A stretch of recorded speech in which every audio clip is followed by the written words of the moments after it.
So ఇది ఒక వైపు అయితే మన దేశంలో ప్రతి 8 నిమిషాలకు ఒక బాలుడు లేదా బాలిక కనిపించకుండా పోతున్నారు. వారిలో ఎక్కువ శాతం మంది శాశ్వతంగా ఆచూకీ కోల్పోయిన కేసులే. అధికారిక లెక్కల ప్రకారమే మన దేశంలో భిక్షాటన చేసే పిల్లల సంఖ్య 3 లక్షలకు పైమాటే.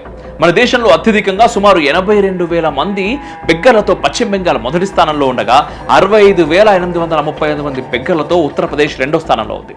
ఆ తర్వాత స్థానంలో ఆంధ్రప్రదేశ్, బీహార్, మధ్యప్రదేశ్, ఢిల్లీ ఉన్నాయి.